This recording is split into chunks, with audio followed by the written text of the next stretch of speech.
Hello everyone, my name is Johnson. My register number is URK18CS213. Today we will discuss about the interprocess communication using pipes. In the interprocess communication, there are some types that are shared memory, mapped memory, and the pipes and the before. Now we will discuss about the interprocess communication in pipes. Now first we have to know what's the interprocess communication. Now interprocess communication is the mechanism provided by the operator that allows process to communicate with each other.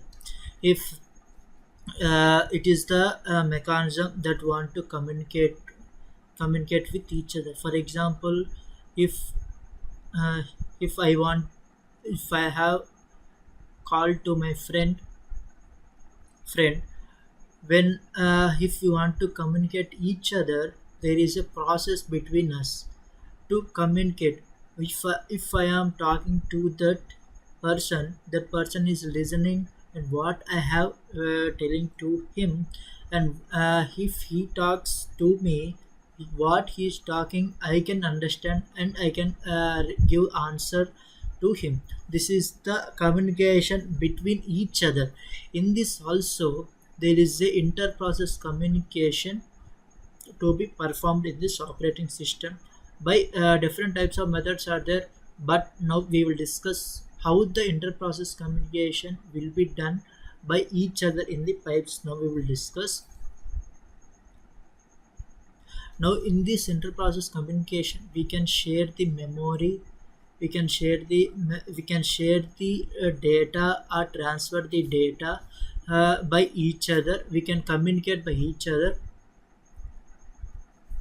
Now to by using pipes, now we have to know what is pipe which which allow and transfer the data between the process in first out method. If I have if I have uh, for in the previous scenario what I have told, first in first out, and by talking to each other first, if I talk first in my mobile, he will be receiving that means first in first out method. In this pipe which data can be transferred by the process in first out method. Pipe is a communication medium between two or more related on interrelated process. Now it can be either within one process or a communication between the child and the parent process. Communication can also be multi-level, such as communication between the parent, the child, and the grandchild, etc. Communication is achieved by one process writing into the pipe and other reading from the pipe. If I in this pipe we will create how to how to write into the pipe and how to read from the pipe. To achieve the pipe system call, create two files, one to write into the file and another to read from the file.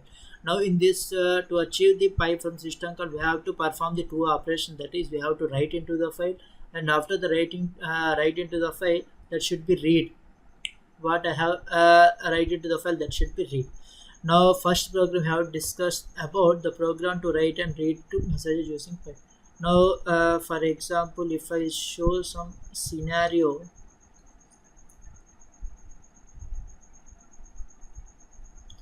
Here, sometimes useful to connect a set of process in a pipeline. Now, if I say if there are four processes are there, that is A, B, C, D. If I write some, if I write some, if I write a file, process A write to pipe AB, and the process B reads from AB and writes to BC, and the process C reads from BC and writes to CD. That is how the writes and readers will be performed in this scenario. Now, now we will discuss how to create and how to create a pipe, how to read from a pipe, and how to write from a pipe. Now here, when we see that, here I have taken some integers pipe FTS, and in return status can write message hi hello.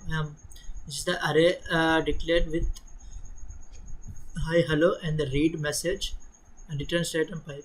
If return status equal -1, unable to create pipe.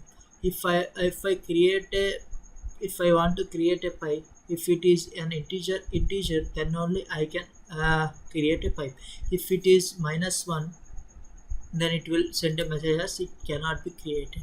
Now here I am printing the statement as writing to pipe message 1, write messages, and write pipe FTS of 1, write message of 0, size of write message of 0. Now here when we see this line, for example, I am writing a message to pipe. Now this will be created in that file after the creation of writing in that file. After that it should be read that file that I have performed here, read operation, that is read pipe of FTS, read message, size of read message. Now after I am sending reading from pipe message 1, here it will print, and after the writing to pipe message 2 it will be printed. Now when we see the output of this file, now you can see writing to pipe message 1 is high, reading from pipe message 1 is high. What is written into the file, that will be reading that from that file. Now we can see that I have created some file as pipe.c.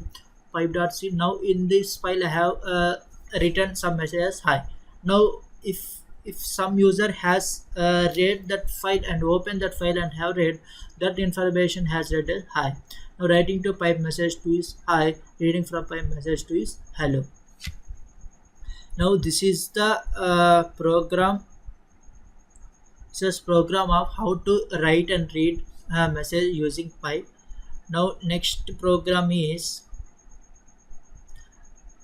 between two unrelated process and write the word Karunya from one process and finds the length of the string after reading from other end.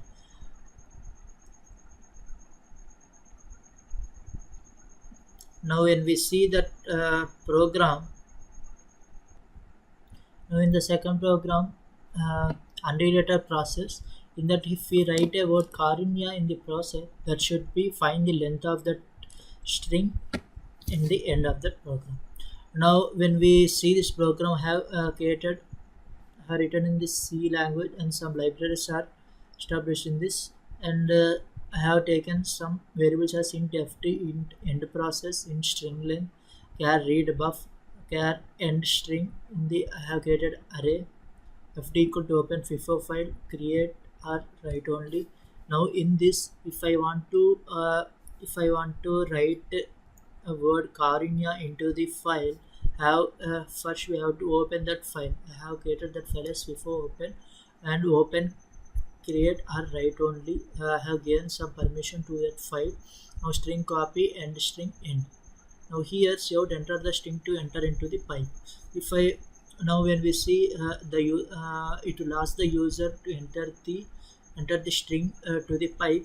After that f gets read buff, size of read buff.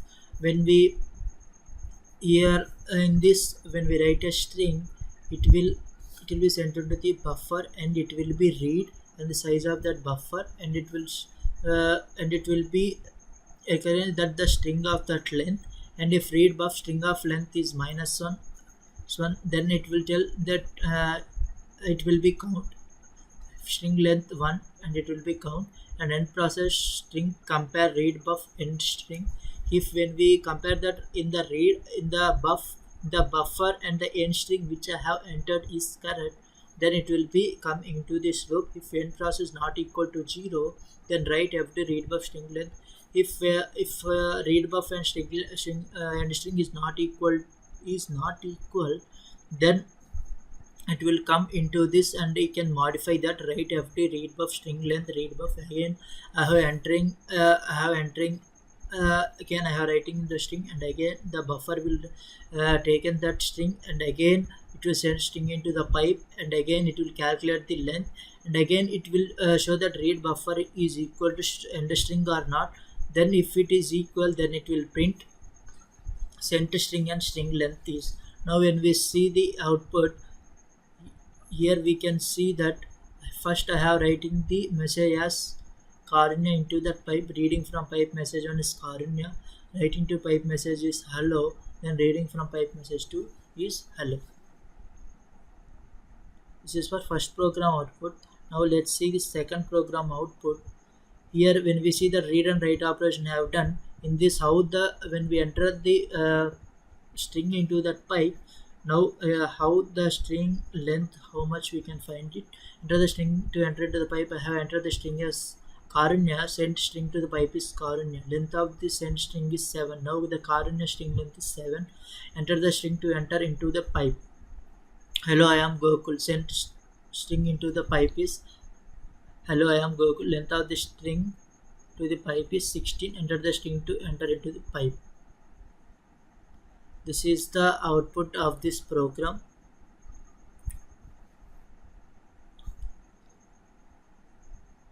Now when we see here,